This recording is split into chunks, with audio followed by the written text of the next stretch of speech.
Kwa majina naitwa Debora Sengati, ni katibu wa chama cha makandarasi wanawake.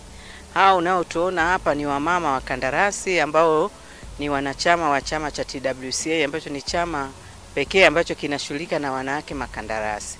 Kazi ya chama cha makandarasi ni kuwatafutia fursa wakina mama na kuwatatulia changamoto zao. Tunamshukuru Mwenyezi Mungu ametukutanisha kwa pamoja na tumebahatika kupata kazi hii ambayo ni ya kilomita 20. Kwa pamoja tuko wanawake kama 12, zimegawanyika loti ya kwanza mpaka ya 4. Wamama hawa wanajitahidi sana kufanya kazi hii kwa uaminifu na kweledi na kwa kitaalamu.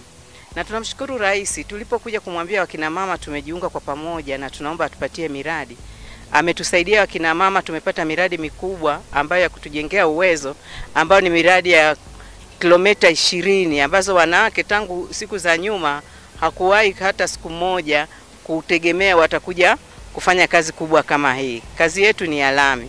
Ukichunguza wanawake wengi walikuwa wakipewa kazi ndogo ndogo, lakini sasa hivi mwanamke mkandarasi ana nafasi kubwa sana, na hizi ndio juhudi za rais wetu. Tunashukuru kwamba walioko hapa wote wanajiamini na wana makampuni yao na ni watu wakubwa sana.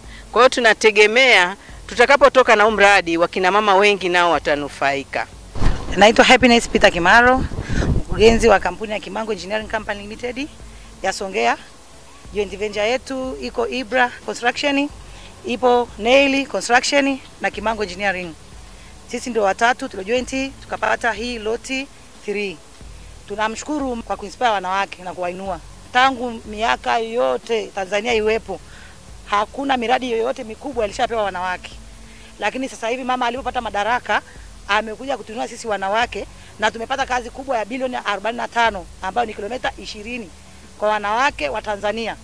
Kwa kweli ametushika mkono, anatusaidia. Kwa jina naitwa Neva Black Mwakalinga, ni mkandarasi ambaye niko class 3, nina civil na building na labor base. Nashukuru sana kwa huu mradi ambao rais wetu ameweza kutupatia na kutupambania sisi wanawake. Yaani tunaweza tukasema kwamba tokea huyu rais wetu amekuwa makamu wa rais na mpaka kuwa sasa hivi rais, ndipo tulipoanza kuona wanawake matunda. Yaani matunda yametokana kwa kuwa huyu mama ambao ni mwanamke mwenzetu ameweza kutupambania kwa kila sekta.